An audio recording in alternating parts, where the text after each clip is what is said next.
Welcome to the Oakland County Megacast. I'm Tyler Kieft, welcoming you to our live, local, 5 days a week look into all things Oakland County. Today, we'll be talking to artists, nonprofit leaders, and more about topics interesting and important to people like you right here in Oakland County. Let's kick off the show today with our top headlines making news across Oakland County and around the state of Michigan on our website, civiccentertv.com, on our local news page. Our top story today is from Frank Witzel at the Detroit Free Press. Michigan gas prices have fallen 19 cents in a week, down to an average of $4.44 per gallon. Gas prices fell yet again, down 19 cents from a week ago, according to AAA, with an average of $4.44 a gallon. That's a big drop from a month ago, and gas was well over $5 per gallon here in Michigan. Quote, Michigan motorists have seen gas prices decrease 65 cents within the past month, said Adrian Woodland, a AAA spokeswoman, on Monday, adding that if demand remains low as supply increases, motorists, quote, will likely see the prices at the pump continue to decline, and close quote.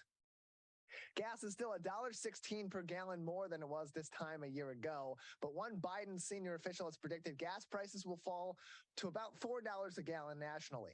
Motorists are now paying an average of $66 for a full 15-gallon tank of gasoline. Gas demand has increased from 8.06 million barrels per day to 8.52 million barrels, according to new data from the Energy Information Administration, or EIA.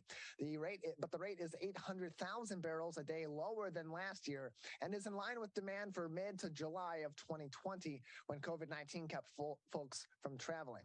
Domestic gasoline stocks increased by 3.5 million barrels of crude oil to 228.4 million barrels.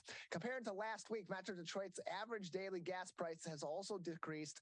Metro Detroit's average is $4.42 per gallon, about 25 cents per gallon less than a week ago on average, but still $1.14 on average more than this time a year ago.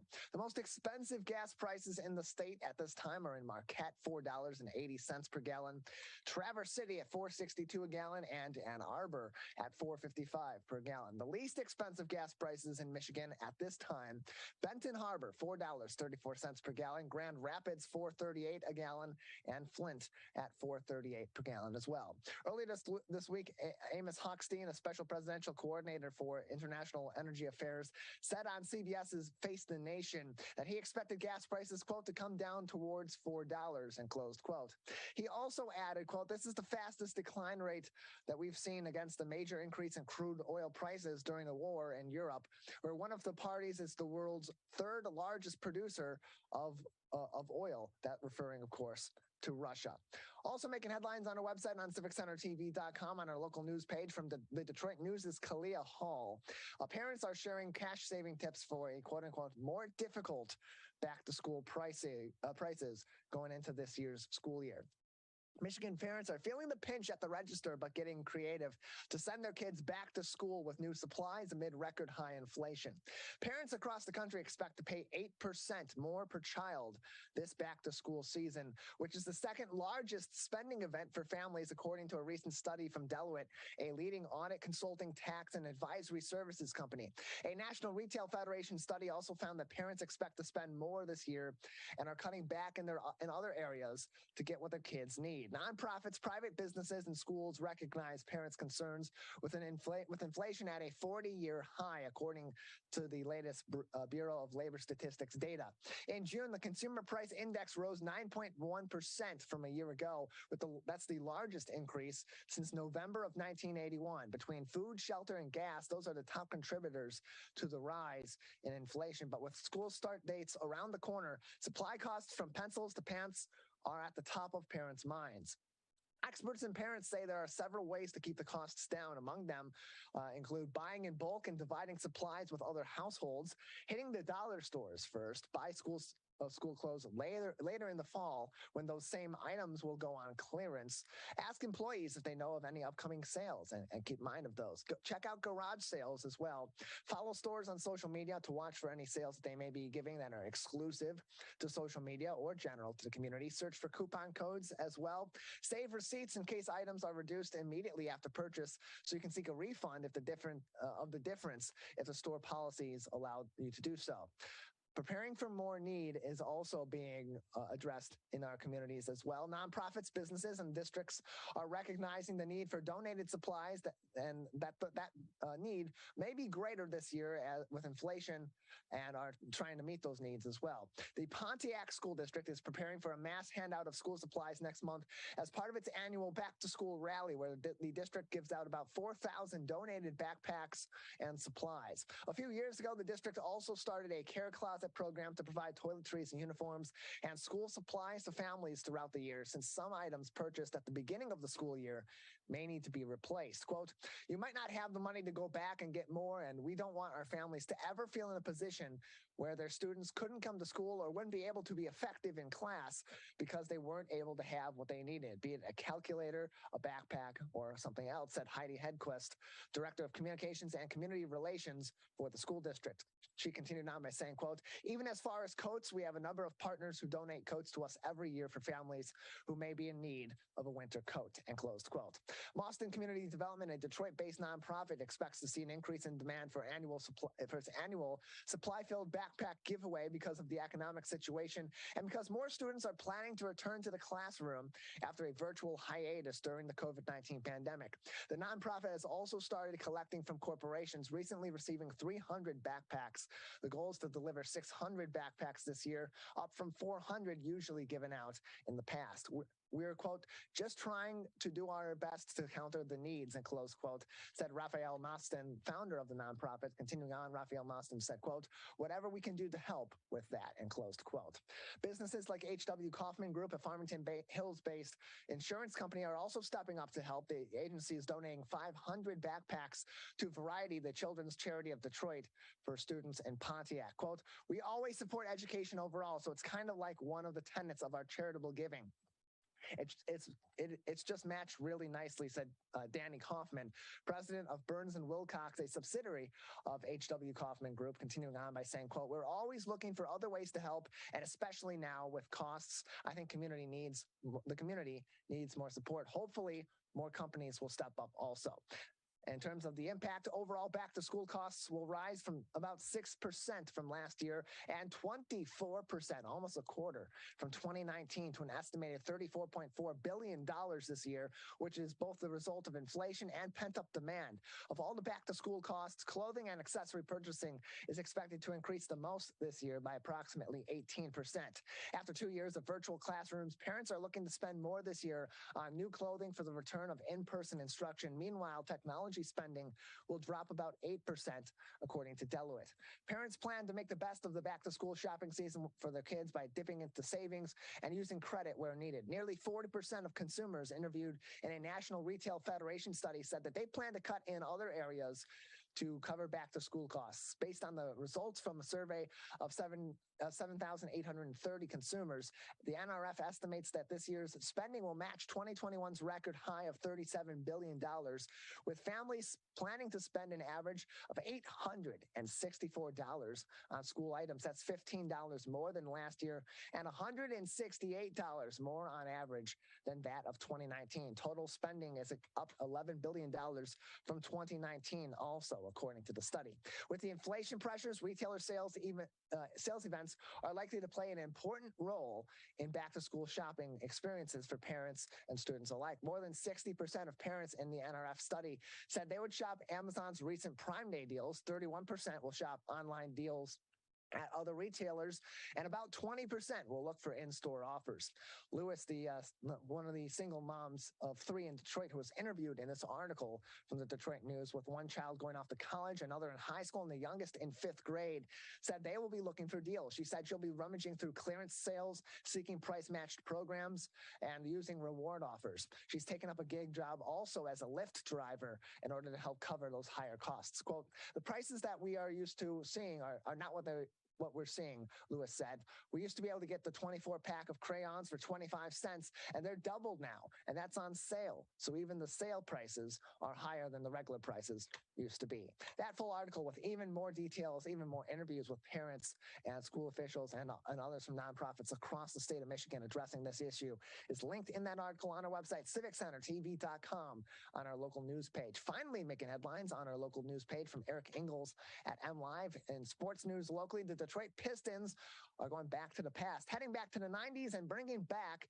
their iconic teal jerseys. The Detroit Pistons on Monday unveiled the Classic Edition jerseys for their 2022-2023 season, which will be a replica of the teal era jerseys that the team wore on the road from 1996 through 2001. The Classic Edition jerseys are being worn by several teams throughout the year, with Utah joining the Pistons in a nod to their 1990s jersey with a purple jersey with the mountains on it. And of course, the San Antonio Spurs wearing a black lettering on black jersey throwback to honor the club's 50th anniversary. Think the George Gervin era of San Antonio Spurs basketball. The Pistons are expected to wear the teal jerseys in about 10 games this coming season, and a former Piston great, Jerry Stackhouse, who wore the teal 42 during much of his time in Detroit, was on hand on Monday night for the announcement at the Renaissance Center. However, they didn't even give him his jersey to hold up. They didn't give him a 42 Stackhouse jersey. They gave him a general 22 jersey. What's up with that, Pistons?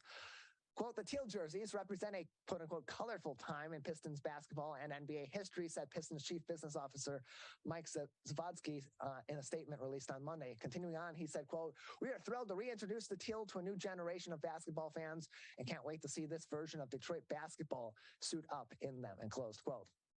Teal Classic Edition jerseys will be on sale in the weeks ahead, leading up to the beginning of the season. There's also other jerseys that the Pistons will be wearing this year as alternates that are going to be announced in the coming months. Those will usually be, will be announced in the early parts of the preseason, leading up to the regular season, and then somewhere else in the middle of the season as well. I love seeing these teal jerseys come back, partly because it's nostalgia for me. I grew up and initially my love for basketball, my love for the Pistons was while they were in the teal era, so to speak, and while they were in these jerseys. Now, do I think that these are the greatest design? No, I don't love the teal. I don't love that color scheme necessarily. What I do love that they also are bringing back as part of this, and to some extent, is the what's known as the horsepower logo. The horse that has the very colorful Pistons logo on it with the fire coming out of the exhaust pipes at the end of the S's of the Pistons. That I love. I hope that they continue on with that. They had that logo during the championship era in 2004. Then they went away from that after 2004, went back to the kind of more standard basketball with Detroit Pistons on it logo. And I think that this logo is something they can work with. They need to rebrand. They need something fresh. And you know what? What better way to bring back the teal edition jerseys than with a new generation of great young players that has a lot of promise? And you know what? Maybe it's a little bit of a redemption arc for the teal era. More details on that coming up in the coming months, as well as other jerseys and other looks for the Pistons and other promotions, I'm sure, from MLive, Eric Ingles, and the entire team over there. All those headlines making news on our website today, civiccentertv.com, on our local news page, as well as those ever-helpful links to accurate and up-to-date information on COVID-19 from the Centers for Disease Control, the Michigan Department of Health and Human Services, and the Oakland County Health Division. We have a great program ahead on this Tuesday edition of the Megacast. Coming up next, we'll be joined by Orchard Lake Fine Art Show artist Ray Zovar, followed by Life Builder Detroit's Larry Johnson. That's up next on the Oakland County Megacast. Let's relish these moments, made possible by the COVID-19 vaccine.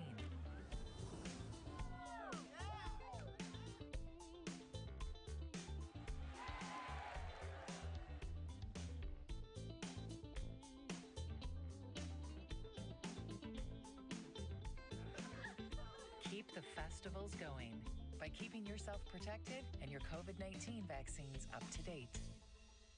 Now that the vaccine is available for children 5 and up, why do you recommend it? Kids are part of the community and they can spread COVID. We're seeing both healthy children getting sick from the virus as well as children with underlying health conditions. They can easily bring the virus home to other people that are vulnerable and make them sick as well. This vaccine can change that and keep children safe. It's essential that your children get vaccinated to protect them, to protect your families, and to protect those in the community around you. Let's savor these moments, made possible by the COVID-19 vaccine.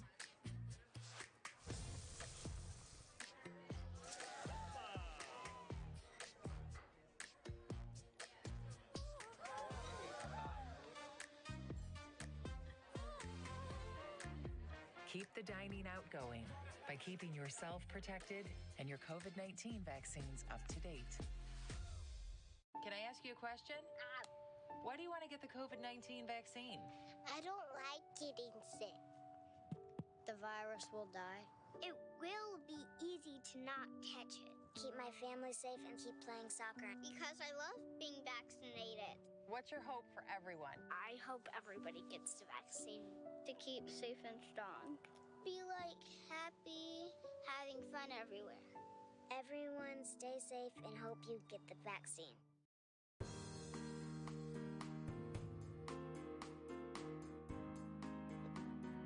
Welcome back to the Oakland County Megacast, our live daily 1-hour show about all things Oakland County. I'm Tyler Kieft. Learn more about the program by visiting our website on civiccentertv.com on our Megacast page, where you'll find information on our entire network of stations, including My Michigan TV. Joining us now on the Oakland County Megacast is Ray Zovar. He is a sculptor as well as a painter and a creator of many other forms of art as well, including mosaics, and will be one of over 100 juried artists you'll find at this year's Orchard Lake Fine Art Show this weekend, July 30th and 31st in West Bloomfield. Ray, thanks for joining us today. Good morning, Tyler. Appreciate having you on. So you are an artist from Wisconsin coming into Michigan for the Orchard Lake Fine Art Show this weekend. You are a sculptor, but you also create so many other forms of art. For you, where did your love of art begin, and how did that eventually turn into a career for you? Oh, I've been an artist ever since I was a little kid. So the idea of just being able to explore different mediums and take it in different directions is what I'm mostly into. So what you see behind me is Luminous Sculptures, and those are what we're going to be featuring at the fair. So looking forward to that. Yeah, Luminous Sculptures. So for those that are listening on the radio and can view this on demand, civiccentertv.com on our Megacast page this afternoon. Those are sculptures that are illuminated by light, and and the light is playing a key role in the design and the execution of these pieces. It's really interesting. Visually, the appeal of it is incredible. And so for you, as you're creating these pieces, obviously, you're sculpting them into something that's artful, but you're also incorporating light into the final result of that art. So as you're approaching creating one of these pieces, Ray, where do you even start? Where does that approach begin? Well, the interesting thing is that there is, first of all, they're cylindrical, and most of them. I do create some wall pieces as well, but they're cylindrical. So the viewer actually only sees half of the image at a time, which became just a little bit of a challenge, because there should be some interest to some degree, depending upon the angle that you're standing at.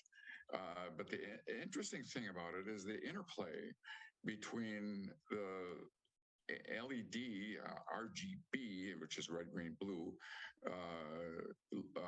LEDs, with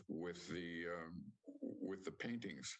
So basically, if I paint something yellow and put a blue light behind it, I'll wind up with a shade of green. So that's and the whole sculpture turns out to be that. It's like it's at one stage, whatever you're painting is not quite there until the light system gets put in. So we're joined by Ray Zovar. He is one of the many artists you'll find at this year's Orchard Lake Fine Art Show, July 30th and 31st. That's Saturday and Sunday in West Bloomfield Township. More information on the art show can be found on hotworks.org. And of course, you can find Ray's art on zovar.com, ZOVAR.com, to view all of his art, including the luminous sculptures, mosaics, and more that he's creating there. And so as you're designing these pieces, particularly for the luminous sculptures, and you're crafting them, you're creating the cylinders, and you're working with the light. Obviously, the light is going to play a key part in there. There's so many different colors that come to it, and that can't be something that's all too simple. How do you approach the way that light impacts each and every one of your pieces? That's the trick, actually, and it's more than just the trick, because in some cases I don't even know what I'm going to get until the light system gets put in there, and I'll tell people that I get surprised of the smallest little detail that wasn't even there before the light system got in there. It's like all of a sudden, where did this come from? Oh my God, that's fantastic! Look at this little section that's just there. It's just all of a sudden it's jumping out and giving you a three-dimensional look to it and everything. So it really is an interplay between the LGB or the RJ, the lighting and the sculpture and the paintings. So that's where it is. It's just a total interplay that way. So as you can can see some of these that are here. They're just, and right now they're rotating through 7 different colors, which is a little bit of a misnomer, because as one color comes in and the other one goes away, there's actually a blend of colors in between. There's a pause feature. If you like it, just hit the pause button and stop it from doing what it's doing. Right now it's rotating at a speed that maybe not too many people can handle. You could slow that down if you wish. You could use solid colors, which is real possible. So yeah, they're crazy fun. They can fit anywhere. I've got them in hospitals. I've got them in law offices. I've got them in commercial settings and residential settings, and they're everywhere. So they're very fun. Ray, for you, this creating sculptures is one thing. Creating sculptures with light also being a key part of that is something completely different. It's unique. It's something I haven't seen all too much in my, granted, not all that extensive exploration of art. So for you, where did that begin, your love of incorporating light and the colors of light into your art? Well, I wanted to create a 360-degree painting, and I did. And it's basically a sculpture, since it's a painting standing by itself. So it's painted on a lightweight cotton fabric, and then at that stage, the paint is applied to it in a particular fashion. I'm an abstract expressionist artist, which is a very it's cerebral. So the designs and the creativity that comes out of all that is strictly, like I said, cerebral. It just comes from the brain completely.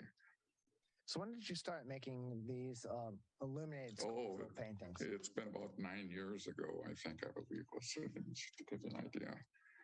People are starting to do different things. The interplay of color, light. It's been 9. I think it's been 9 or 10 years. With COVID, I'm not sure if it's 12 or 15 years, or if it's 6 or 4 months, so, somewhere in there. So, but it's been at least about 9 years. We show all over. We've been in the Chicagoland area, and Florida, and everywhere. So yeah, they're crazy fun. And so before you were doing the illuminated sculptural paintings and you were creating other art, where did that transition really happen? What sparked the change to, this is really interesting to me, this is where I kind of want something I want to really lean into and make a feature of my artistic collection? It's color. I just love color. I mean, I love mosaics. I create mosaics. I've created wall fountains. I still do. And what the materials that you can use within the sculpture or even the paintings, for that matter, the different kinds of material that you can use, it's fun. They're crazy fun. It's difficult to come up with a specific angle to how this all comes about, but it's color, and that's the bottom line, just strictly color. Yeah, the mixture of colors in the sculptures that are just sitting behind you. And again, for those listening, for you listening on the radio, civiccentertv.com/megacast. Later on today, we'll have this interview on demand for you, and you'll be able to see this. It really is that mixture of colors, the interaction of colors too, and then the interaction between the colors and the shape of the sculpture also plays a really interesting role. Can you speak to that and how the shaping of the sculpture also impacts the final result of the piece in terms of the way the light also interacts? Well, since for the most part they're cylindrical, so each step that you take around it, you would have actually a different painting. So it's a 360-degree painting. So a quarter turn one direction, a quarter turn another direction gives you a different outlook for what it is that you see. But again, it just goes back to color. It's all the fantastic splash. If you need it, you can quiet it. It doesn't have to be as bright. It doesn't have to be as quick moving in terms of light there could be solid colors that you could use. You can minimize the strength of color. And all these interplay. I mean, and there are certain sections that, like I said, I get surprised. All of a sudden I'll look at something and say, where did that come from? how does that there? Why? How could that possibly be? And then I try to take that concept and maybe play with it for the next piece, because each piece actually winds up feeding my art, feeding my creativity. It takes me to the next level as to where I can go with that. We're joined by Ray Zovar from Zovar Fine Art, joining us on the Oakland County Megacast. He's one of over 100 artists you'll find at this year's Orchard Lake Fine Art Show, July 30th and 31st in West Bloomfield Township. More information on the art show can be found on hotworks.org, and you can find more information on Zovar Fine Art by visiting its website, zovar.com. Zovar.com, ZOVAR.com, to view all of Ray's art online before you see him at this year's Orchard Lake Fine Art Show. Ray, as you are creating these pieces, what goes into the lighting element of it in terms of what you're putting together? Because people know sculptures, they kind of have an idea of how you're putting together a sculpted piece, or how another sculpture artist is putting together a sculpted piece. But how do you arrange the lighting in there in a way that A, creates the effect that it creates, but also B, isn't some heavy additional add-on to these art pieces that people have to lug around in order to decorate their homes or other spaces they're putting your art in? Well, initially, I sold them without a light system. Going back 9+ years, people purchased them and just put them in the window and had sunlight illuminate them. Then I chose to take one and just for the heck of it put puck lights on the bottom. Puck lights shined up, and I thought, well, that's really pretty cool. Look at that. It's like it's being lit now from the inside. And then at that stage, LEDs came about in white only in strip lights, and that was attached to the back, and that was very nice itself. It's like it was throwing in a white light that it never had before. But now LEDs come in RGB, which again I said is red, green, blue, and at that point, getting the blends and the interaction between the colors that are painted on there. It's a fun kind of interaction. It's endless. It's endless possibilities. So you can never get bored with the art. All you got to do is just change the color. If this is something you're not interested in, make it blue. Make it red. make it yellow.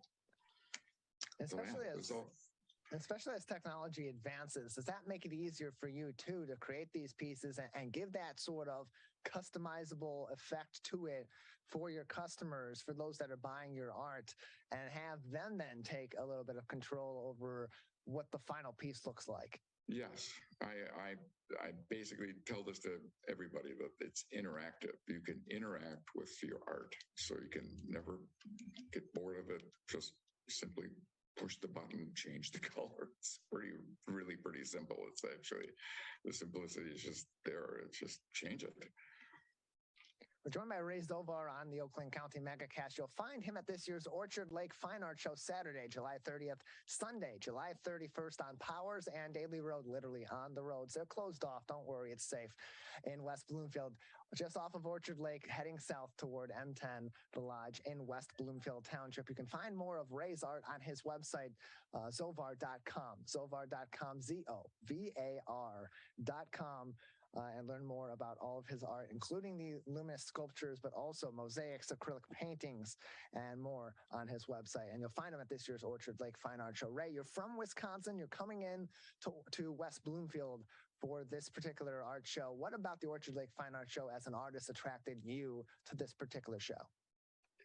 It is probably one of the finer shows in the given area. I mean, there are shows that obviously occur all over the United States and Europe, but this is one of the better shows that are out there. Otherwise, I wouldn't be there. Simple as that. It's just the bottom line says, hey, I'm not going to some place where nobody likes art. So this should be a fantastic show, and I recommend everybody to show up, please. If anything, no obligation, just come in and look, if anything, and take one of these remotes and play with them, if anything, just to have a fun time. Ray, for you as an artist, obviously the sales element of it, the business element of it is a critical part of going to these art shows. But what beyond that do you as an artist get out of this experience that is fulfilling to you as an artist and maybe even inspiring to you as an artist?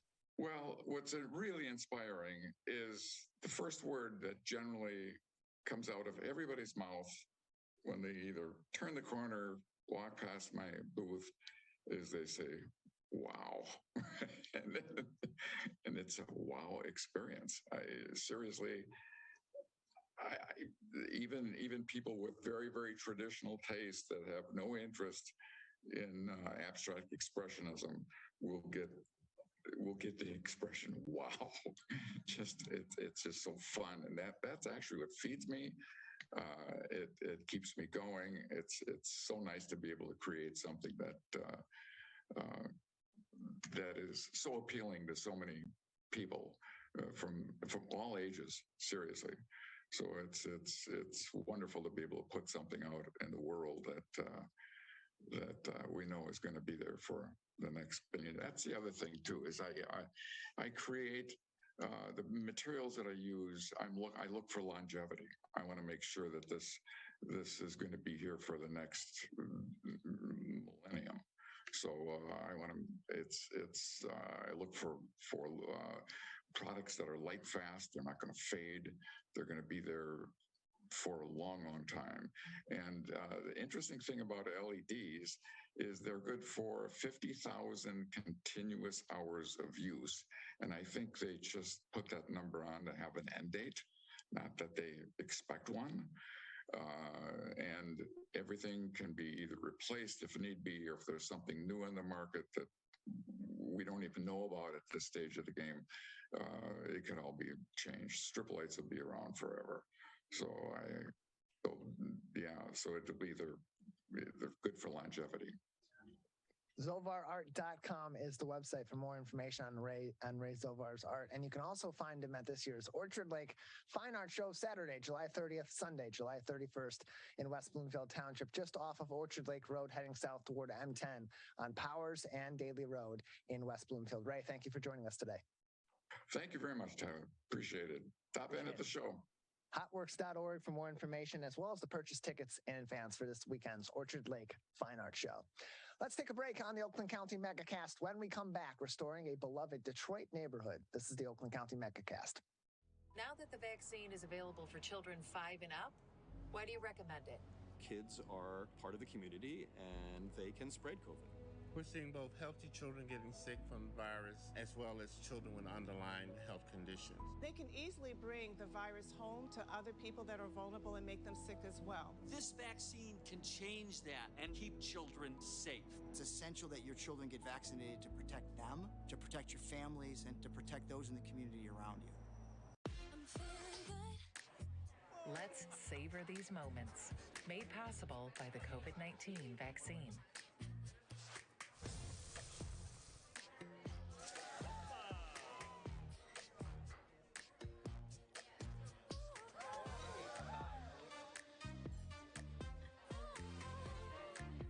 Keep the dining out going by keeping yourself protected and your COVID-19 vaccines up to date. Can I ask you a question? Why do you want to get the COVID-19 vaccine? I don't like getting sick. The virus will die. It will be easy to not catch it. Keep my family safe and keep playing soccer. Because I love being vaccinated. What's your hope for everyone? I hope everybody gets the vaccine to keep safe and strong. Be happy, having fun everywhere. Everyone stay safe and hope you get the vaccine. Wondering what to say to someone who's been sexually assaulted or abused? I believe you. I'm so sorry this happened. It's not your fault. Confidential and anonymous help is available at the Michigan Sexual Assault Hotline. Connect with us 24/7. Call 855-VOICES-4 or text 1-866-238-1454 for help. Learn more at michigan.gov/voices4.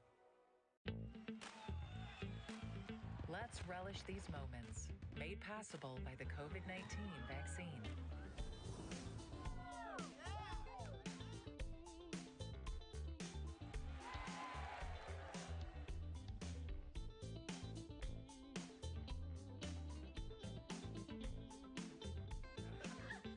Keep the festivals going by keeping yourself protected and your COVID-19 vaccines up to date. Now that the vaccine is available for children 5 and up, why do you recommend it? Kids are part of the community and they can spread COVID.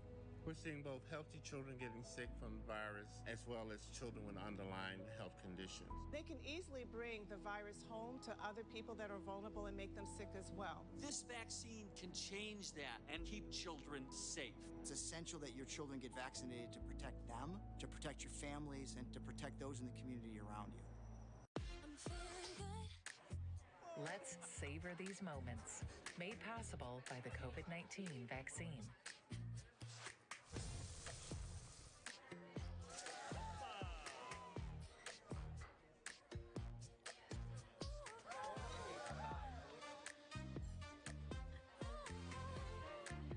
Keep the dining out going by keeping yourself protected and your COVID-19 vaccines up to date. Can I ask you a question? Why do you want to get the COVID-19 vaccine? I don't like getting sick. The virus will die. It will be easy to not catch it. Keep my family safe and keep playing soccer. Because I love being vaccinated. What's your hope for everyone? I hope everybody gets the vaccine to keep safe and strong. Be like happy, having fun everywhere. Everyone stay safe and hope you get the vaccine. Wondering what to say to someone who's been sexually assaulted or abused? I believe you. I'm so sorry this happened. It's not your fault. Confidential and anonymous help is available at the Michigan Sexual Assault Hotline. Connect with us 24/7. Call 855-VOICES-4 or text 1-866-238-1454 for help. Learn more at michigan.gov/voices4.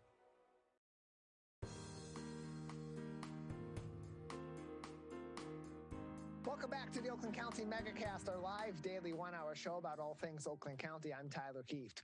Learn more about the program on civiccentertv.com on our Megacast link, where you'll find information on our entire network of stations, including My Michigan TV.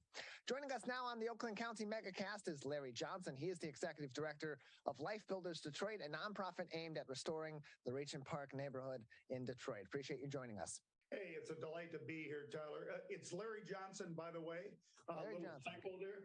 And listen, I have to tell you, I was watching your commercials leading up to us coming live here, and I'm hungry. And that commercial that you had with all that food on there, all it did is like, man, I can't wait to have lunch today. But anyway, thanks for inviting us. We're delighted to be here. Appreciate having you on, Larry. So first off, tell us a little bit about Life Builders, the history of the organization, and its mission in Detroit. Thanks, Tyler. Well, you know what?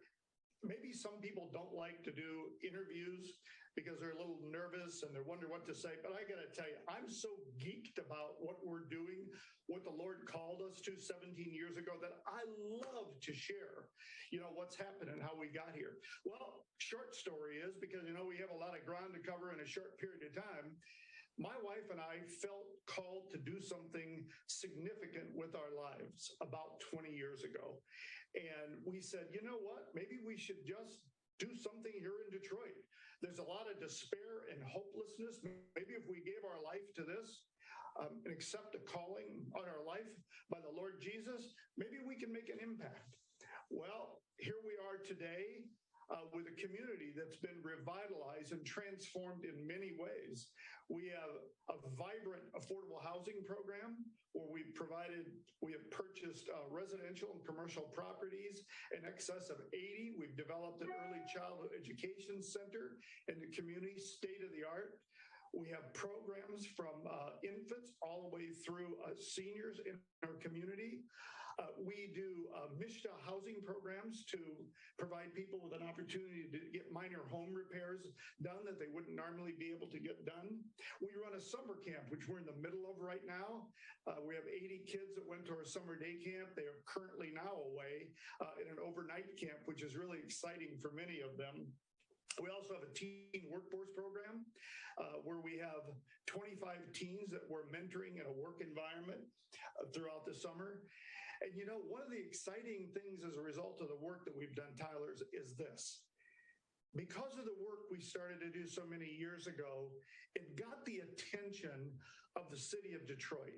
And we then became one of the target neighborhoods where investment is coming into our community. So that has just allowed us to exponentially advance our work in the community. So we couldn't be more excited than we are right now. None of these efforts are done alone, and especially when you're providing so many different resources and so many different services to this particular area of Detroit. How important has partnership been in the community to really take this from a grassroots effort to a community-wide effort in Detroit? Wow, that's a great question. A lot of people miss the importance of collaboration and partnership, particularly when you look at a huge effort that if you looked at it by just coming into our office, you'd say, how'd you do all this? I only see like 8 or 10 people. Well, it's been through those collaborative efforts, you know, with key partners who align with our mission and goals, bringing excellent services into our community that allows us to do them now rather than have to train people and do them later. So they have been vital in so many areas. Tutoring, team mentoring, construction work that we've done in the community. I mean, we couldn't do it without them. And I will say this, we've also had some great partners, you know, from out in the suburbs who have come in. They've helped us with some of the rehab work we've done on homes in the early years. As a matter of fact, just recently, we had a large group come from Bloomfield Hills that were here for a week. We had another group that just finished yesterday from out in Romeo.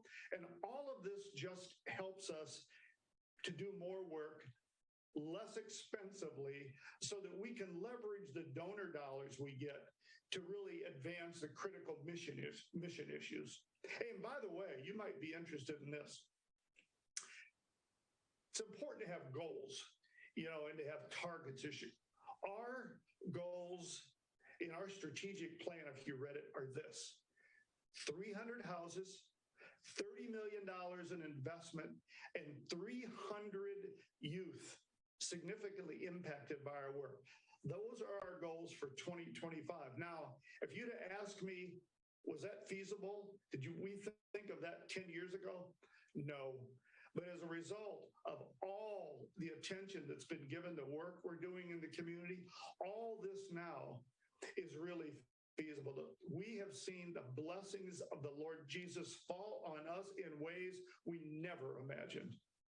We're joined by Larry Johnson, the Executive Director of Life Builders Detroit, joining us on the Michigan Megacast. You can find more information and get involved with their efforts to reclaim, rebuild, and empower this area of Detroit by visiting lifebuildersdetroit.com, lifebuildersdetroit.com for more information. And Larry, just seeing the identity of the community change and the pride in the community change through these efforts, from going from an area, a time when these areas of Detroit were being disinvested in, or being neglected in many cases, to putting these small efforts in here and there, and then as they grow, they become bigger and bigger efforts to what you're seeing now.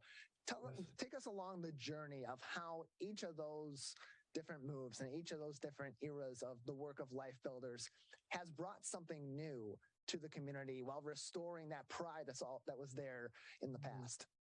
Wow, I can tell you spent some time researching us, and I appreciate that.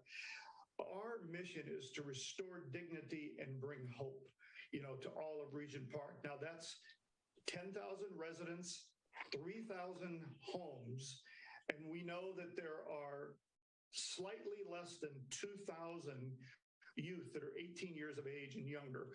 Tyler, when we first came there, and we didn't know this when we first started, but our zip code, the area that we were in, was designated as Detroit's most dangerous zip code. Well, when our work got started, there was blight and abandonment everywhere. Our kids, to come to our programs, had to walk through this drug-infested, blighted area, and it was in the middle of our bankruptcy, the political corruption, the real estate crisis, of the mid to 2007, 2008 real estate crisis. It was, I would say, it was a mess. I can remember this one particular area, which is in the center of our community. It's a Boulder Bringard Park. It's a public park. Grass is 2 feet high. I used to pick the kids up there in an old bus that was donated to us for our youth programming. The only thing that was done there at the park on the corners were drugs were being sold. There was an abandoned elementary school that had been abandoned for 7 years, and it just sat there. It was drug infested, used for no good. Wow, today it's become the epicenter of the community. The park has been revamped. Thank you to grantors that have provided us funding, to revamp the park. And now we have the city coming behind us later on this year to add some additional improvements. We tore down all but a small portion of the school and turn it into a state-of-the-art early childhood education center. So what was once looked at with despair and hopelessness and a sign of what the community had gone to is now a sign of life. And so what that has done in so many cases, our neighborhood's now stable, where people were moving out. People are saying, I'm not going anywhere. I'm inviting my friends to come in. So we have in our housing pillar of our work, never any vacancies. People are lined up to get into our houses because we have a standard of housing that is unmatched anywhere. And people want to be here in our community. So we have just a lot to be thankful for. And we will hear, and this is what I love, and I know you get this, we hear indirectly sometimes and directly from homeowners how grateful they are for the work that we've done starting 17 years ago, because it was hopeless at the time.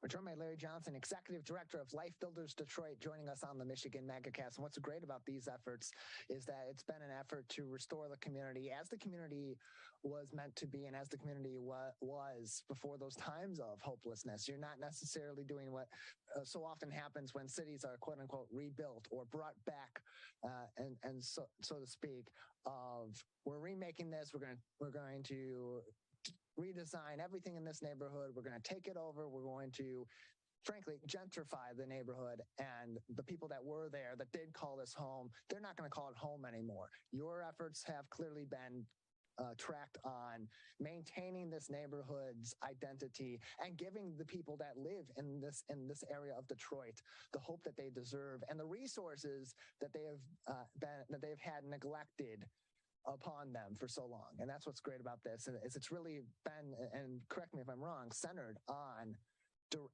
directing this community back to a point where it can rebuild itself, not be rebuilt by somebody else.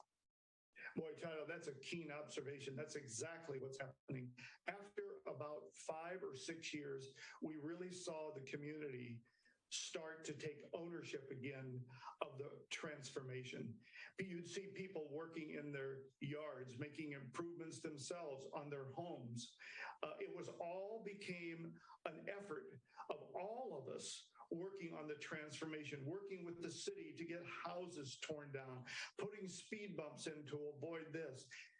Having a neighborhood police officer who was assigned, to our specific community, so we could deal with some matters that needed to be taken care of, that had infiltrated our community. Block clubs, neighborhood associations, community meetings where people have an opportunity to say, gosh, now that everything is turned in the other direction, could we do this?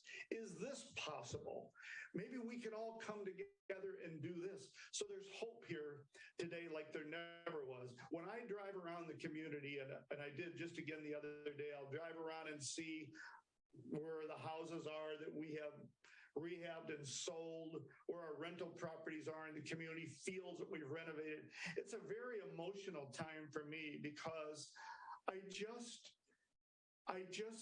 see what a lot of hard work, prayers, and commitment, being inconvenienced can lead to over time.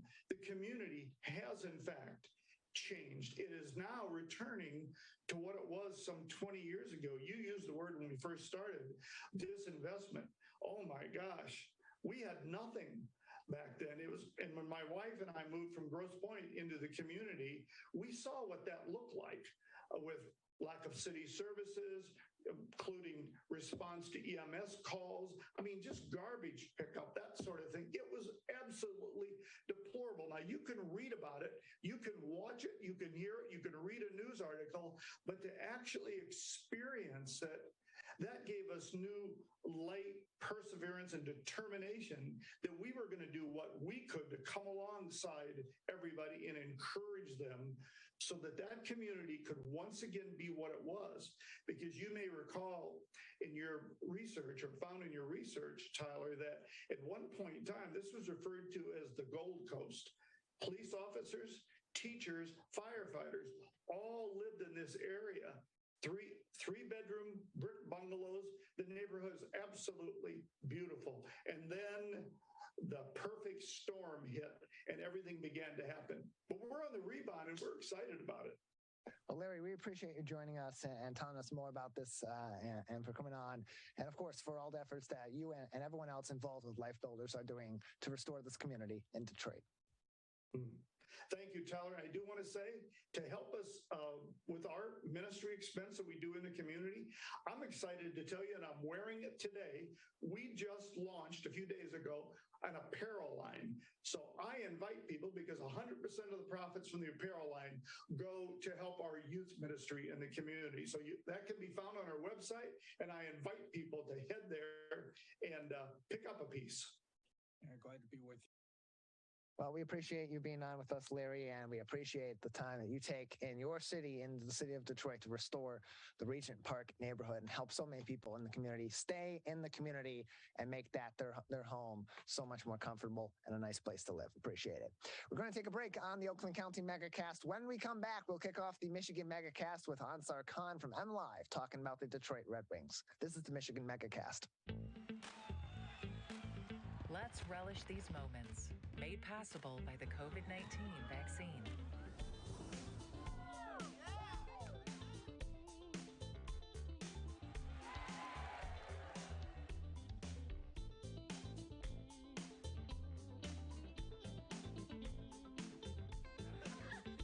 Keep the festivals going by keeping yourself protected and your COVID-19 vaccines up to date. Now that the vaccine is available for children 5 and up, why do you recommend it? Kids are part of the community and they can spread COVID. We're seeing both healthy children getting sick from the virus as well as children with underlying health conditions. They can easily bring the virus home to other people that are vulnerable and make them sick as well. This vaccine can change that and keep children safe. It's essential that your children get vaccinated to protect them, to protect your families, and to protect those in the community around you. Let's savor these moments, made possible by the COVID-19 vaccine.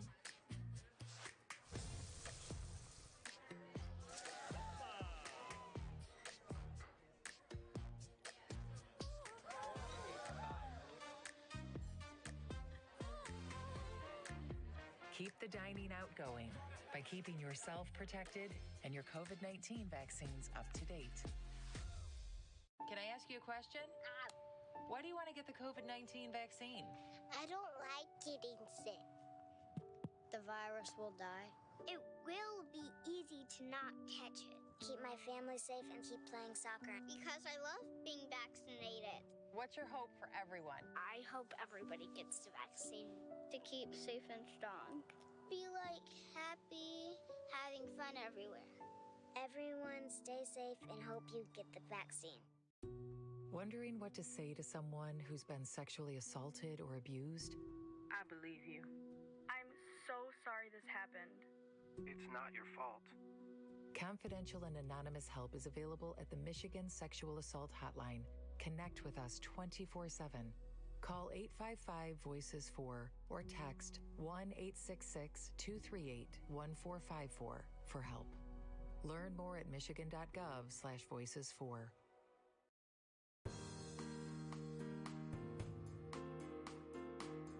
Welcome to the Michigan Megacast on your radio homes to the program, 89.3 WBLD Orchard Lake and 88.1 WBFH Bloomfield Hills, as well as a number of TV and web outlets joining us all across the Great Lakes State. I'm Tyler Kieft, welcoming you to our live 5 days a week look into all things Michigan. Today, we'll be talking to sports reporters, haunted media producers, and more about topics of interest and importance to Michiganders like you.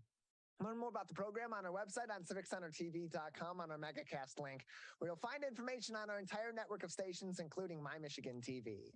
Joining us now on the Michigan Megacast is Ansar Khan. He is the Detroit Red Wings beat writer for MLive Media Group as the Wings continue through an exciting offseason and look to further bolster the rebuild behind guys like Lucas Raymond and other youngsters that are looking to make this team come back to its full glory and maybe another long-standing run in the playoffs and at, of course, the elusive Stanley Cup Finals Championship. Ansar, thank you for joining us. Yeah, glad to be with you.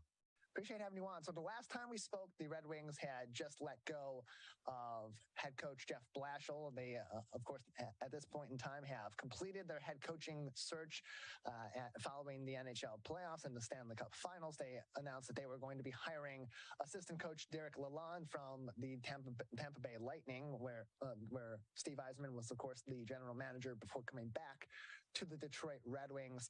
Give us some insight on Derek Lalonde and what ultimately made the Red Wings front office decide on him as being the future of this team at the helm as their head coach. I think his track record, he's a first-time NHL head coach, but he has a history of winning at every level that he's been at, starting with the USHL in Green Bay. He won a championship there, actually, his first year as a head coach at any level. And then he continued that success in Toledo, the East Coast League, which is a Red Wings, the ECHL affiliate. Had a couple of strong seasons there. Moved on to Iowa, the AHL. Had some success in 2 years there. And then, of course, the last 4 years, he's been an assistant in Tampa Bay, as part of two Stanley Cup championship teams. So I think it was the history of winning at various levels more than anything else. He's a first-time head coach, as I said, and I think Yzerman just felt it was time to give him a look, to give him a chance to see what he could do, rather than bring in a so-called retread. There were several NHL coaches, head coaches with much more experience that were available, but they also they definitely would have been more expensive too, and would have insisted on longer term deals. But he went the route with giving a guy his first chance. And that Tampa Bay connection has to also play a factor too, I would imagine, Ansar, because when you take over the position at the helm of a front office of a team, whether it's in the NHL or in another professional sports league, so often we hear about GMs getting their guys, getting their personnel in there, people that they believe in to be taking over these positions. How much of a factor did Yzerman's connection with the Tampa Bay Lightning, being that it was his former employer that he was responsible for bringing in John Cooper and thereby bringing in the assistant coaching staff, including Derek Lalonde? How much of a factor did that play in to this decision by Steve Yzerman to hire Derek Lalonde as the Red Wings coach? Well, it helped in the sense that I'm sure with his connections in Tampa, he was able to gain more information about Lalonde in that respect. But he actually, even though Lalonde was hired by John Cooper, essentially, when Yzerman was a GM, Yzerman didn't really have a lot to do with that hiring. He, as a GM, of course, he had to sign off on it, but it's usually that it's the head coach's decision on who he wants as assistant coaches. And Yzerman even said at his press conference, there really wasn't much interaction between him and Lalonde.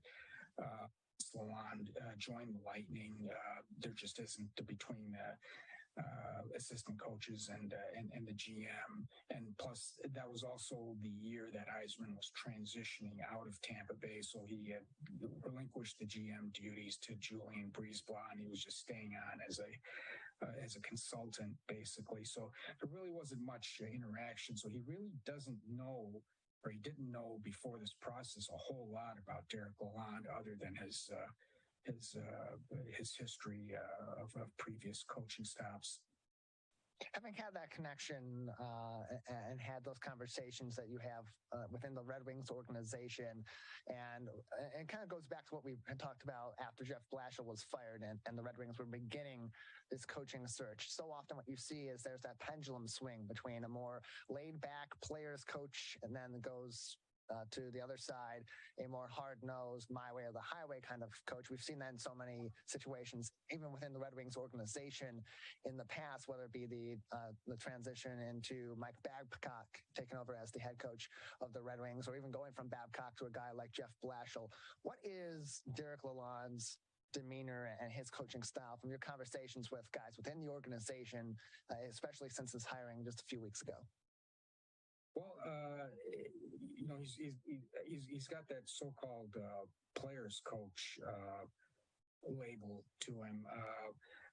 Not a whole lot different than Jeff Blashill, who by the way is a friend of his. But they have some history. They're actually both, although they weren't there at the same time. At Ferris State. Lalonde was an assistant coach there for a few years. Blashill, of course, played and graduated from Ferris State and also coached there. So they have a history too. But from everything I gather, he's kind of, and like you said, you are right that oftentimes teams go from, kind of when they're making coaching changes, they'll go from like a more type of players coach to a more hard-edged coach, and then kind of flip-flop back and forth, which the Wings have done, going back from Brian Murray to Scotty Bowman to Dave Lewis to Babcock to Blashill, and you would think that they were if the pattern continued, I think they really did want somebody with a harder edge, somebody who sort of maybe drive the players to be more demanding, tougher on them. Not to say that Blashill wasn't, because I think he really was behind the scenes. Very hard on them, but I think there are quite a few similarities with Lalonde and Blashill. We're joined by Ansar Khan, MLive Red Wings beat writer, joining us on the Michigan Megacast, mlive.com/Red Wings for more information and to read Ansar's articles on everything happening with the Detroit Red Wings as they continue through this rebuild and continue through a very important offseason in Steve Yzerman's tenure as the Detroit Red Wings head coach. Last week, the NHL draft process went through in its entirety. The Red Wings in the first round selected Marco Kasper, a center from Austria. Can you tell us about this selection and this guy? Because it seemed again like the Red Wings very much felt like they got their guy in the first round and took a selection that maybe wasn't necessarily the sexiest pick, but was a good selection and a good fit for this current Red Wings makeup. Yeah, no, you're right. They're very happy. He was the guy. Number 8 that they wanted. They felt they had a pretty good chance of getting him because it was a pretty deep pool of forwards right around that 8th spot, and a lot of projections had Kasper going, if not to the Red Wings at number 8, then a little later. There weren't very many projections that had him going higher than that, but he's the guy that they had targeted for quite a while. They like his grittiness, his hockey sense. The way he goes to the net and the way he works, his drive. The biggest question mark is he didn't put up good numbers in Sweden, but he was also a 17-year-old playing against men, and so that's not uncommon. They do think that he has a higher offensive upside, which obviously as a number 8 pick, they're going to need to see that. They don't just want a checking line center as a number 8 pick, but they do think his offensive game will blossom once he gets to the NHL. But Yeah, they like his size, the way he was. One of his teammates kind of described him as a kind of a dirty player around the net. And they need more of that. They need to be tougher, a team to play against. They need to play with more of an edge. And they think that he will fit right in that regard. We're joined by Ansar Khan, Red Wings beat writer with MLive, joining us on the Michigan Megacast, mlive.com for more information and to read all of his articles about the Detroit Red Wings throughout this offseason. Also happening in the draft, this was in the mid-round. In the third round, they made a trade with the St. Louis Blues for goaltender Ville Husso. And so following that trade, they also signed him to a 3-year extension. So now a little bit more depth at the goaltender position between Alex Nedeljkovic and now having Ville Husso there. How important was it for the Red Wings, especially given the defensive struggles and the goaltending struggles as the season progressed last year, to really bolster that defense and the goal protection this offseason and do it through the draft too, so that it's sustained through the years? Yeah, the Husso trade was big, and again, he gave up a third-round pick, which really is nothing. It's nothing for a potential a goaltender who could be a number one goalie. He's probably going to split the load with Nedeljkovic, and then basically whoever plays better will play more. But that was a good pickup because a lot of teams were looking for goalies in the free agent market, and there weren't a whole lot of quality ones out there. The Wings felt they got that, and they were happy that they were addressed that before free agency. The thing with Husso is put up good numbers the last couple of years in St. Louis, particularly last season, but he did fade a little bit towards the second half of the season, did not have a good playoff. But of course, part of that could also be they played the Stanley Cup champion Colorado there in the second round, a very powerful offensive team, but still a little bit of concern that way that he needs to be more like the goalie he was through the first half of the season than second half. Going through some of the free agency moves also, the Red Wings made a lot of moves earlier on this week as free agency began on Wednesday, signing forwards Andrew Kopp, David Perron, and Dominic Kubalik, and also defenseman Ben Chirio, as well as Ole Mata. Can we talk about why such a big haul on that day for the Red Wings and what these guys really brought to the table, especially with the Red Wings having the cap space that they had and maybe some bigger names out there that they could have also pursued? Yeah, no, they had a lot of cap space, and Yzerman was determined to use a big chunk of it. He said, going into the process that he wanted to help, the players that have been here for a little while, for a few years, guys like Larkin and Bertuzzi, wanted to surround them with better players to give them a better opportunity to succeed. And what he's done is it's a much deeper team now at every position. They didn't have that kind of depth last year. They'd get a few injuries and, they were in trouble. They had to call guys up from Grand Rapids, and it was just a very thin roster. They're much deeper now, and they addressed all the areas that they needed to. They needed a second line center. That was their main focus, their main need. And they got that with Kopp, a couple of scoring wingers in Perron, especially his right-handed shot, which is important. Perron and Kubalik, who will also help out in the power play, which was near the bottom of the league. It's always been near the bottom of the league for the last several years. That's something that has cost them a lot of games and that needs to be fixed for sure. And then defensively, which was their main problem last year, especially the final 2 months when they just collapsed. With Sherratt, who's a big stay-at-home defender, and same with Mata, has got good size, a guy, not an offensive guy, a defensive guy. So they feel that they've shored up that, and they've also added size and grit on defense, and they really need to be harder to play against. I think this team was way too soft last year, both physically and mentally, They got pushed around at times, and when things got tough in some games, they just folded. I mean, there's a couple of games there where it looked like they just stopped playing, and they need that tougher mentality, and they feel like guys like Sherratt and David Perron, who likes to go to the net, another guy who's got a bit of a kind of a mean streak in him, tough to play against. They feel like they've addressed that area. And it's important to get the depth in there at this point. You've developed a lot of your young guys. You know where your young talent is going to be, and you're trying to make that next step forward in the rebuild. So you bring in some of these veteran players that better fit the identity of where you want this team to go, but also fill those really important holes, like you said, on the power play, getting that second line center, getting guys that can score the puck, that are tough, that are not going to give up as things progress, and maybe they don't progress in your favor, as this is still very much a rebuilding Red Wings team.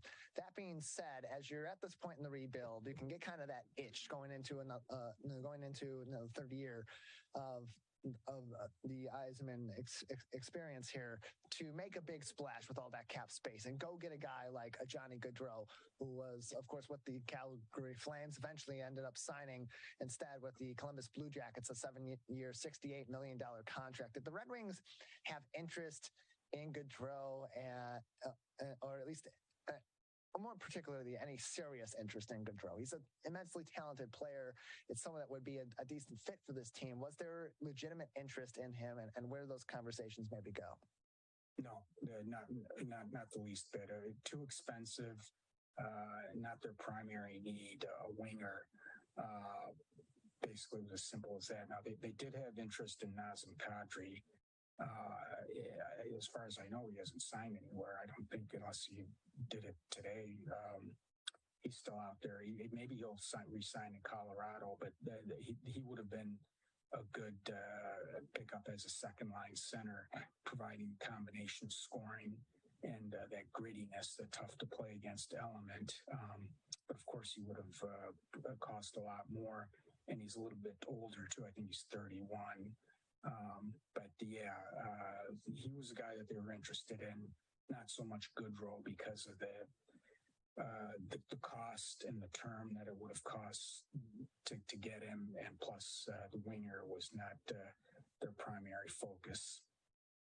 We're joined by Ansar Khan. He is the Red Wings beat writer at MLive, joining us on the Megacast. Read his articles, keep up to date on everything happening with the Red Wings, and in-depth information on this offseason and all the moves being made by Steve Yzerman and the team at the Detroit Red Wings by visiting mlive.com/Red Wings. Ansar, another minute with you before we'll say goodbye. Anything else at this time that would be important for our audience to know about what the Red Wings are working on, what their goals are now for the remainder of this offseason, and where this rebuild's going? Well, I think the next big thing for Steve Yzerman is getting Dylan Larkin signed to a long-term extension. He's entering the final year of his contract at, I believe, a $6.1 million cap hit. So he will get a raise in a long-term deal. I'm guessing probably somewhere in the $7 million range, somewhere in that area. But it's something that will get done without a doubt. Obviously, the captain and Metro Detroit native, loves being a Red Wing, so there's absolutely no concern there that they won't be able to work out a deal. It's just a question of when. And if it doesn't happen in the off season, I'm sure it'll happen sometime early in the regular season, and it'll be a long-term deal. And he is one of those guys, kind of like you go back to some of the guys, Yzerman himself, Nick Lidstrom, all these former captains, Henrik Zetterberg, who just seems destined to play his entire career as a Red Wing. Yeah, hometown guy as well in Dylan Larkin. Ansar, thanks for joining us today. You're welcome. We're going to take a break on the Michigan Megacast. When we come back, we'll get spooky on the Michigan Megacast. Let's relish these moments, made possible by the COVID-19 vaccine.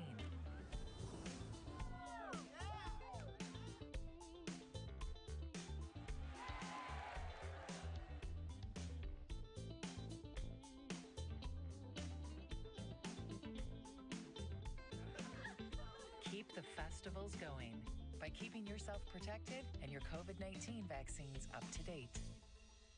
Now that that the vaccine is available for children 5 and up, why do you recommend it? Kids are part of the community and they can spread COVID. We're seeing both healthy children getting sick from the virus as well as children with underlying health conditions. They can easily bring the virus home to other people that are vulnerable and make them sick as well. This vaccine can change that and keep children safe. It's essential that your children get vaccinated to protect them, to protect your families, and to protect those in the community around you. Let's savor these moments, made possible by the COVID-19 vaccine.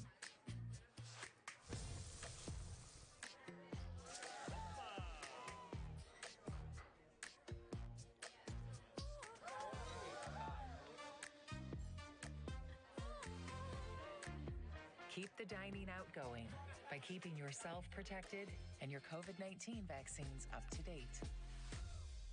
Can I ask you a question? Why do you want to get the COVID-19 vaccine? I don't like getting sick. The virus will die. It will be easy to not catch it. Keep my family safe and keep playing soccer because I love being vaccinated. What's your hope for everyone? I hope everybody gets the vaccine to keep safe and strong. Be like happy, having fun everywhere. Everyone stay safe and hope you get the vaccine. Wondering what to say to someone who's been sexually assaulted or abused? I believe you.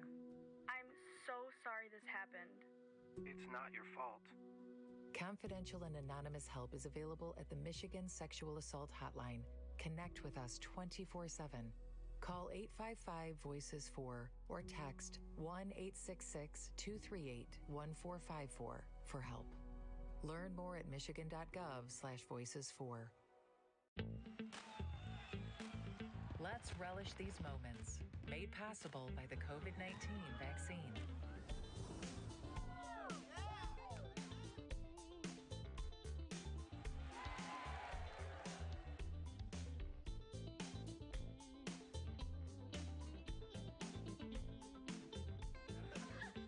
Keep the festivals going by keeping yourself protected and your COVID-19 vaccines up to date.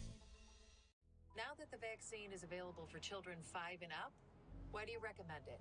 Kids are part of the community and they can spread COVID. We're seeing both healthy children getting sick from the virus as well as children with underlying health conditions. They can easily bring the virus home to other people that are vulnerable and make them sick as well. This vaccine can change that and keep children safe. It's essential that your children get vaccinated to protect them, to protect your families, and to protect those in the community around you.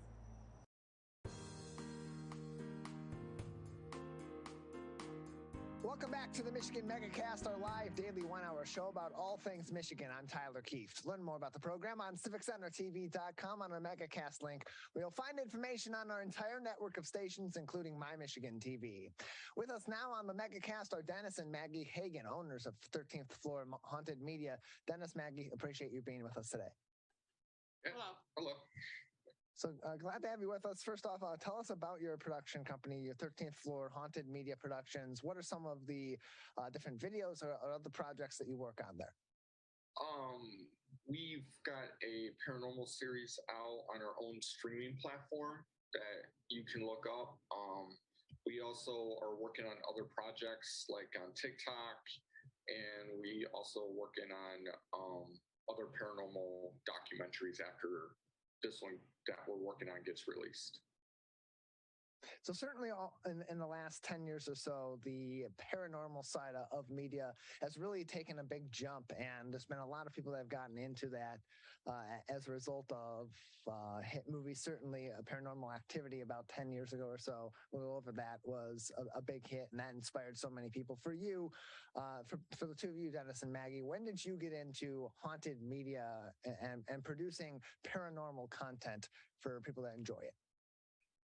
I actually got into it about 6 years ago. I basically joined a team after I actually watched the shows, and then I was like, striked up my interest. I'm like, do I want to, find out if the paranormal is real or not? Because again, you can fake stuff just for TV broadcasting. So I wanted to find out, is it real or fake? So with that being said, I went and investigated my first local location here, got hooked after I got my first piece of evidence, and it's taken off ever since. And then at first I was just doing it for fun. And then I actually got into wanting to produce my own stuff, my own content, my own projects, my own team, my own everything.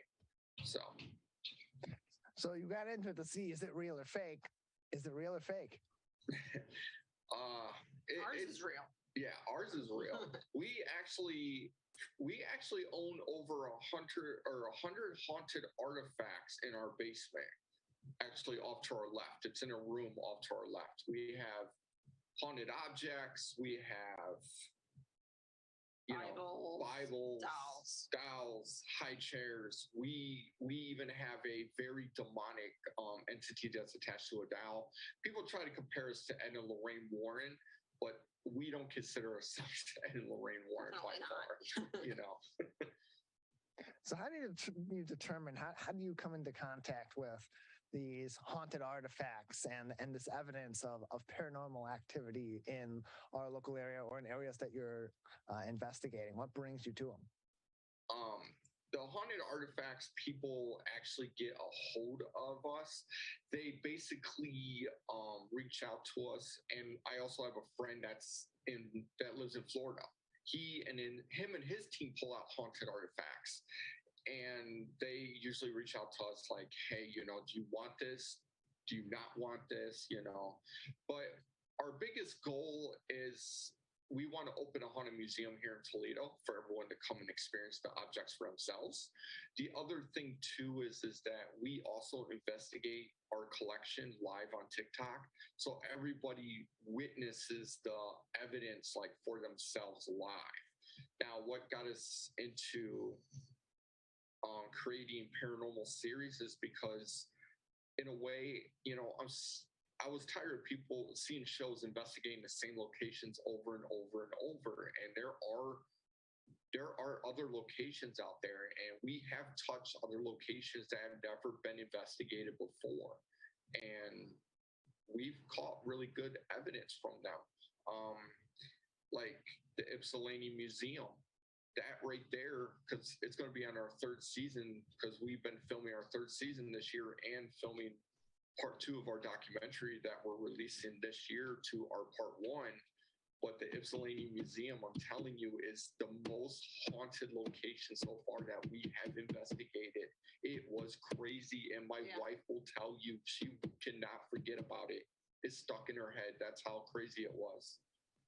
So without giving too much away, what were some of the parts of that experience at the Ypsilanti Museum that were so haunting and jolting to you in particular, Maggie? I'll let my wife go first. I got my hair pulled, maybe not pulled, but like played with. And he got his vest tugged on. We were in a room and we kept hearing like musical instruments, like an orchestra play. And then we looked closer at what was in the cases. It was all musical instruments in there. We didn't even know it. So yeah. Please, Dennis, go ahead. Yeah. So, and then in the hallway upstairs, we were doing the SLS camera. And I said, do you want to come out into the hallway and hold my hand? And I said, come out in the hallway. Then you hear a female voice go, wait. And let's see what else. I felt like a spirit behind me. And it was just crazy. It was just nonstop crazy. I lost track of time. That's how crazy it was, because I thought it was later than what it was. That's how much evidence that we captured. It's crazy. We're joined by Dennis and Maggie Hagan. They are the owners of 13th Floor Haunted Media, joining us on the Michigan Megacast. More information, 13th Floor hauntedmedia.vhx.tv. And that's 13th Floor hauntedmedia.vhx.tv for more information, find all of their content. You also are producing a documentary. One of the documentaries you're producing is on the Purple Gang, but more on the paranormal end of their activity in Michigan in the past. Can you give us a little bit of a preview on what you were looking for in creating this documentary and some of what you found?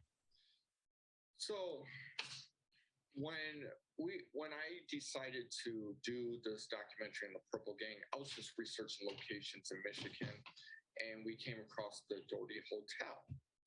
And as I came across it, I came to find out that the Dory was involved with the Purple Gang because the lawyer Isaiah and his cousin Livingston were at the bar there, and Livingston ended up shooting Isaiah because he thought that he had a hit out on him, or the Purple Gang had a hit out on him, which in this documentary reveals more than what everyone thinks it is, because I did an interview with one of the fourth generation ancestors of the Bernsteins, who were the founders of the Purple Gang.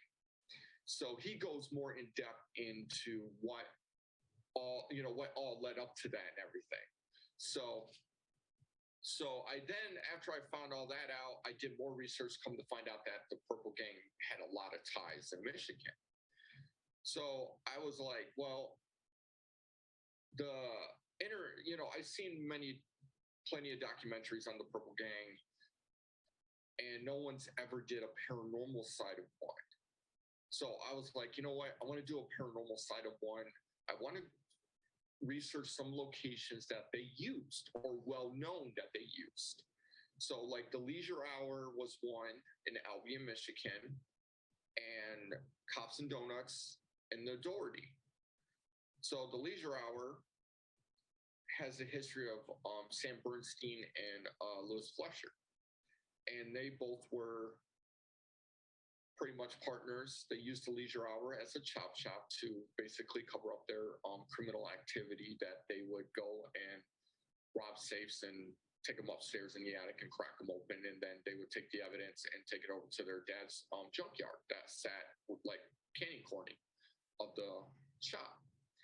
So the Leisure Hour had some paranormal activity, but none of these locations, I don't think any of these locations were ever investigated. No, I don't think so. We were the first to investigate. Not in that aspect. Yeah, we were the first to investigate these locations. Cops and Donuts, their building was a little active, and the Dory, yes and no. I mean, we couldn't really get access to the bar because there was like people still in the bar drinking, partying, and I wanted access, but they wouldn't give us access. So I was like, okay. But we didn't get nothing over our spirit box that basically sweeps through frequencies. They can speak through frequencies over multiple sweeps. We didn't get nothing at the Dory. Nothing. No. You can see a sneak peek of their documentary on the Purple Gang, as well as other productions from 13th Floor Haunted Media Productions, by visiting their website, 13th Floor hauntedmedia.vhx.tv, and experience some of the paranormal experiences that Dennis and Maggie have experienced with them. Again, 13th Floor hauntedmedia.vhx.tv for more information. Beyond the Purple Gang project, what other projects do you have coming forward that maybe you're working on or thinking about doing in the future? We're working on our third season of our Paranormal Series that will come out next year sometime. We're also working on the Purple Gang documentary part 2, which should come out in a couple of years because it takes a while to really edit something like that together. We're also working on like 3-minute mini episodes for our TikTok to go behind the scenes of our haunted objects that we have, like talk about like the stories behind it and what led up to it to be haunted and stuff like that. What are projects? We're probably going to be working on season 4 of our Paranormal Series next year, reaching out to other locations that will allow us in. And in the future, I have ideas for more documentaries like the Salem Witch Trials maybe doing a documentary on the Cleveland Torso Killer. So I just gotta get through the other projects first before I go to those. So it's like I got them written down, and in my head, it's just my wife always reminds me, pumps my brakes sometimes. Like, you need to slow down. I know you got ideas, but slow down. Gotta finish one idea before you go to the next. Yeah.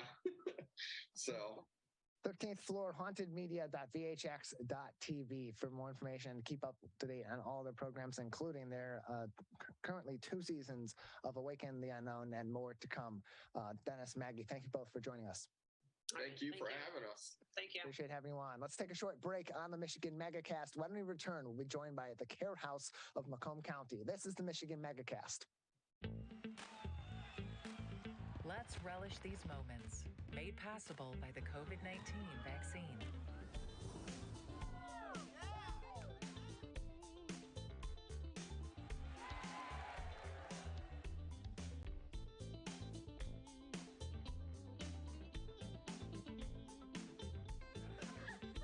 Keep the festivals going by keeping yourself protected and your COVID-19 vaccines up to date.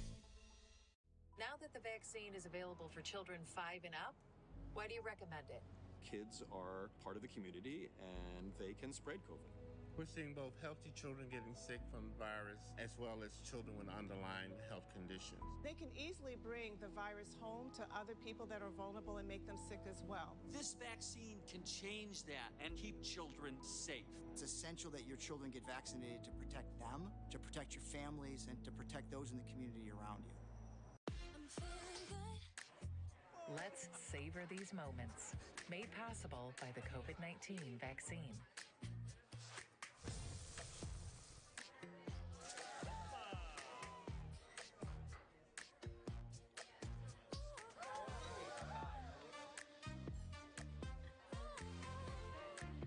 Keep the dining out going by keeping yourself protected and your COVID-19 vaccines up to date. Can I ask you a question? Why do you want to get the COVID-19 vaccine? I don't like getting sick. The virus will die. It will be easy to not catch it. Keep my family safe and keep playing soccer because I love being vaccinated. What's your hope for everyone? I hope everybody gets the vaccine to keep safe and strong. Be like happy, having fun everywhere. Everyone stay safe and hope you get the vaccine. Wondering what to say to someone who's been sexually assaulted or abused? I believe you. I'm so sorry this happened. It's not your fault. Confidential and anonymous help is available at the Michigan Sexual Assault Hotline.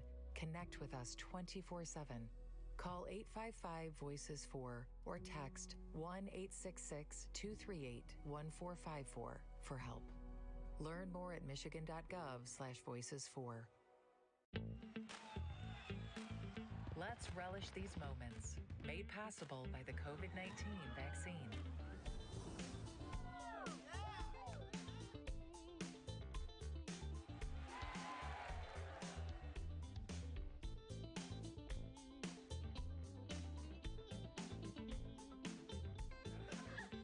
Keep the festivals going by keeping yourself protected and your COVID-19 vaccines up to date.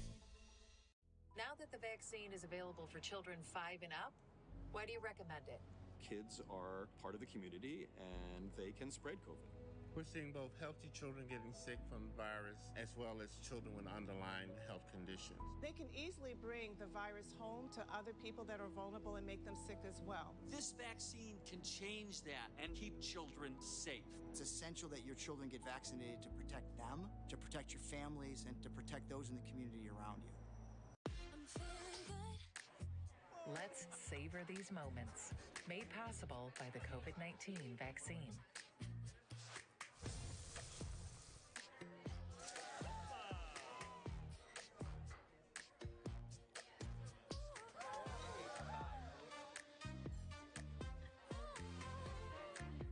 Keep the dining out going by keeping yourself protected and your COVID-19 vaccines up to date.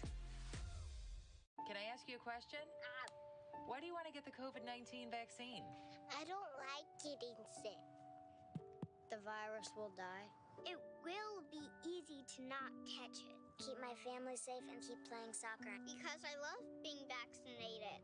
What's your hope for everyone? I hope everybody gets the vaccine to keep safe and strong. Be like happy, having fun everywhere. Everyone stay safe and hope you get the vaccine. Wondering what to say to someone who's been sexually assaulted or abused? I believe you.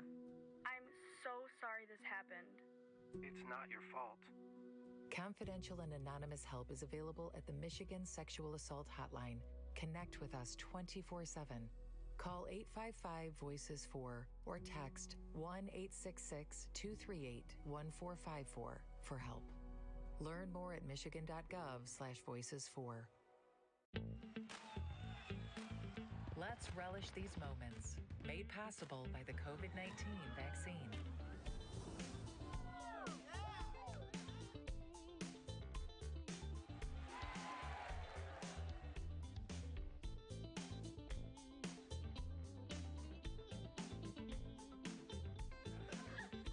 Keep the festivals going by keeping yourself protected and your COVID-19 vaccines up to date. Now that the vaccine is available for children 5 and up, why do you recommend it? Kids are part of the community and they can spread COVID. We're seeing both healthy children getting sick from the virus as well as children with underlying health conditions. They can easily bring the virus home to other people that are vulnerable and make them sick as well. This vaccine can change that and keep children safe. It's essential that your children get vaccinated to protect them, to protect your families, and to protect those in the community around you. Let's savor these moments, made possible by the COVID-19 vaccine.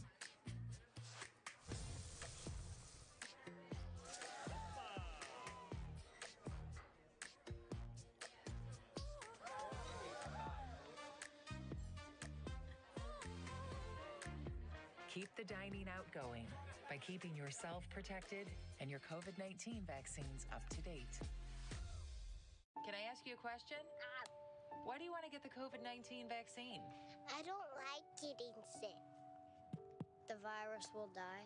It will be easy to not catch it. Keep my family safe and keep playing soccer. Because I love being vaccinated.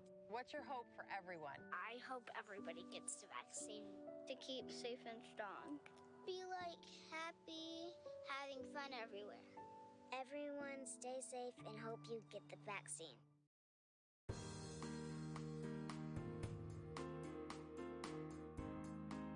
Welcome back to the Michigan Megacast, our live daily 1-hour show about all things Oakland County, all things Michigan.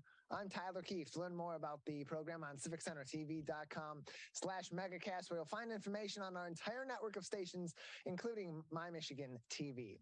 With us now on the Michigan Megacast is Dorie Vasquez-Nolan, the Executive Director of Care House of Macomb County. Dorie, thank you for joining us today. Hi, thank you for having me. Appreciate having you on. So for those that are not familiar with Care House of Macomb County, tell us about the organization, its history, and what services it provides in the Macomb County area. Okay. Care House is the Macomb County Child Advocacy Center. Our services are focused on treating child victims of sexual abuse, physical abuse, and children that may have been a witness to a violent act, as well as their non-offending family members. Our goal is to reduce the trauma that is typically associated with child abuse investigations and to support the child and family through the investigation and prosecution and on the road to healing. We are one of about 35 children's advocacy centers located in the state of Michigan, serving over 50 counties, and one of over 900 in the United States. We are accredited by the National Children's Alliance that's based in Washington, D.C., and they set standards that we have to follow to be accredited. You asked also for some history. So back in 1996, a group of concerned parents, business people, prosecutors, and judges had become aware of the Children's Advocacy Center movement, which started in Huntsville, Alabama several years before. Oakland County had already opened a care house, and these parents and business people and elected officials realized that in Macomb County, our children deserve to have a safe space like Care House, which the model of Oakland County Care House, so that if there were suspicions of sexual abuse, that a child could come and tell the details of their story one time to one person, which is a trained forensic interviewer, and not have to relive the details of abuse over and over by talking to police, CPS, maybe a hospital emergency room, and reliving that trauma over and over again. Dory, another key part of this is prevention of these traumas in order to ensure that families that may be at risk for some of these traumas, children especially, that may be at some of the risk factors for experiencing these traumas, don't have to go through that. What sort of efforts are made through your organization in the Macomb County community and in partnership with other organizations in surrounding areas to prevent these sorts of exposures to trauma? Yeah. Unfortunately, prevention is always the most underfunded component that we have, but we are proud to be the designated local counsel in Macomb County for the Michigan Children's Trust Fund, now rebranded as Children's Trust Michigan. In that role, we do offer information, training, and education, both to professionals who work with children and to the community at large on how to detect possible signs of abuse, how to react responsibly if a child does come to them with a disclosure of abuse, and just, how to keep kids safe. We are joined on the Michigan Megacast by Dorie Vasquez-Nolan, the Executive Director of Care House of Macomb County, joining us on today's edition of the program. You can find more information by going to their Facebook page, facebook.com/MCCarehouse. That's facebook.com/MCCarehouse for more information on programs, on events, and other efforts that they're putting forth at Care House of Macomb County. How can people, if they are interested in these services or are in need of these services, how can they sign themselves up or loved ones up for some of these programs and services provided by Macomb County Care House? To schedule a forensic interview, we do require a referral from law enforcement or Children's Protective Services, but we take calls all the time just from members of the community that might have concerns about possible concerning behaviors of their child, or if it's a teacher or someone else that has concerns. We get a lot of calls that we can help them determine if it's something that probably would be best by filing a 3200 with Children's Protective Services. Sometimes what's normal curiosity or sexual behavior on the on kids' behalfs. But yeah, we're always open to calls from the public. And yeah, sorry. How important, Dory, in these efforts is partnership within Macomb County, within surrounding areas, in order to provide these services so extensively to children and their families? Because on the one hand, you're dealing with children, they're their unique personalities, they have their unique existence, but also the familial element of these situations is so crucial, because you want to, in an ideal world, keep these families together, but also eliminate the traumatic parts of those experiences that have a heavy impact on children. Partnership is really one of the tenets of a children's advocacy center. We consider ourselves a hub that brings together all of the many disciplines that are typically associated in a child abuse investigation. We work with all law enforcement jurisdictions in Macomb County, as well as the FBI, Homeland Security, and Immigrations and Customs Enforcement. Those federal agencies work with us on usually child pornography or human trafficking cases. Children's Protective Services, the prosecutor's office, community mental health, the same nurse program, which is a sexual assault nurse examiner program that is run through our area domestic violence provider Turning Point. And so bringing all of those disciplines together, we know that we can reduce duplication of services. We can better offer support to the family as they're going through probably one of the toughest times in their life, which is what a disclosure of sexual abuse, can bring to a family. But yeah, to help bring justice and healing to the child and family, it is best to have that multidisciplinary approach.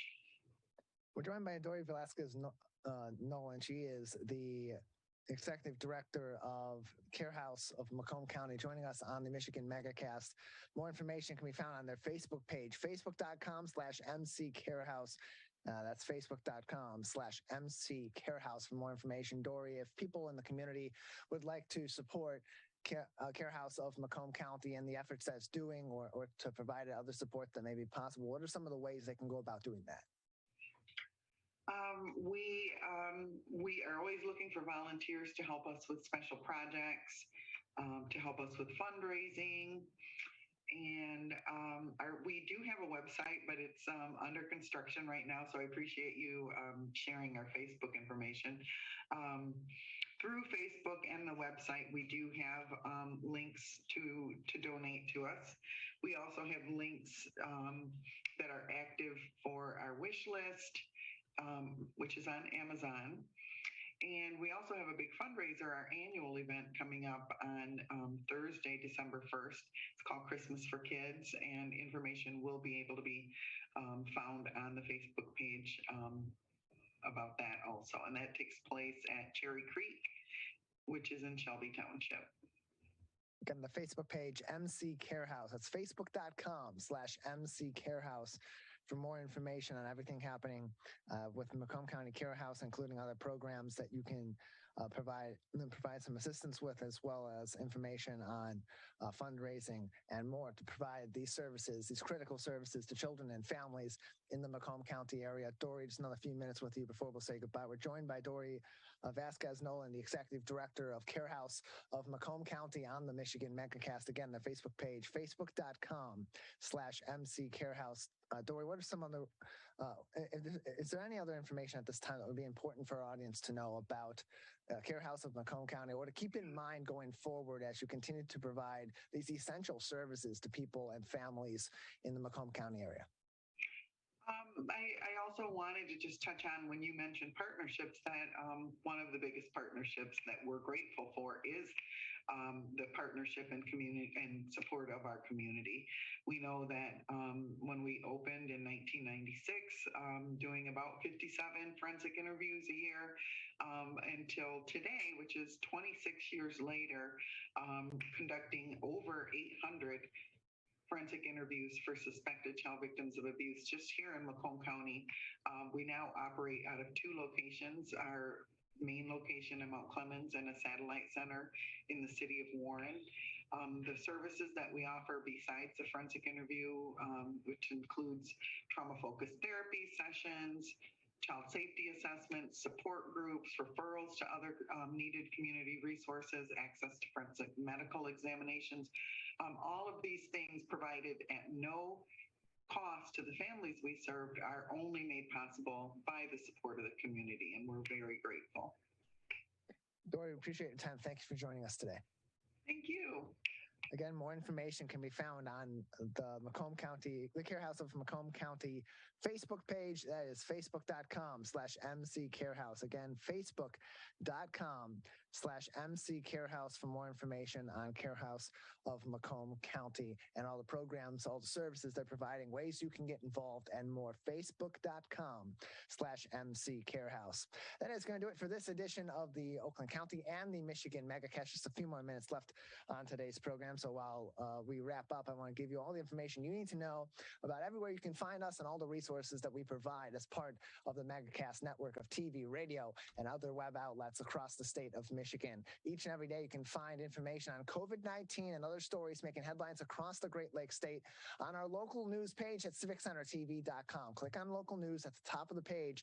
We have direct links to the CDC, the MDHHS, and the Oakland County Health Division's COVID-19 specific web pages, so that you can stay up to date on everything that you need to know on COVID-19 and more, making impacts in the community on the public health side. In addition, under all of that, we have links to articles making news all across the state of Michigan in order to keep you updated, not only on the COVID-19 front, but on other important news stories and even some fun news stories all across the state of Michigan. We update that every single day before our program. We clear it out before the next week's program so you can stay up to date on what's making headlines across Michigan this week, today, right now, and start off your day informed with us on the Oakland County and the Michigan Megacasts.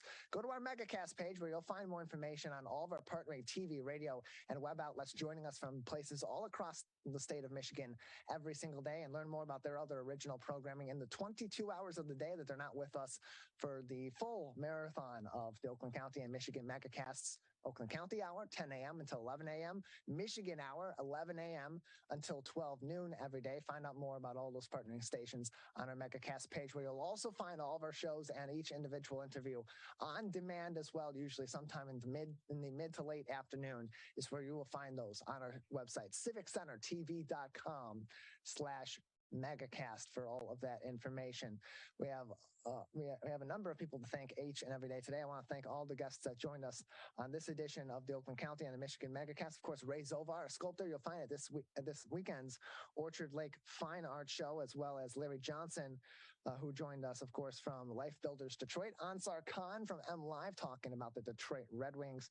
Also want to thank Dennis and Maggie Hagan from 13th Floor Haunted Media, as well as, of course, Dorie Vasquez-Nolan from Care House of Macomb County. Big thank you as well to our crew that makes this program possible 5 days a week for 2 hours each and every day. Calvin Brown and Jared Clark at Master Control at My Michigan TV, as well as the king of television, as we call him, Larry Nyland, our producer, booking each and every one of these shows, helping us and the guests get prepared for informative conversations every day. That does it for today's Megacast. We'll be back on Wednesday with new editions of the Oakland County and Michigan Megacasts.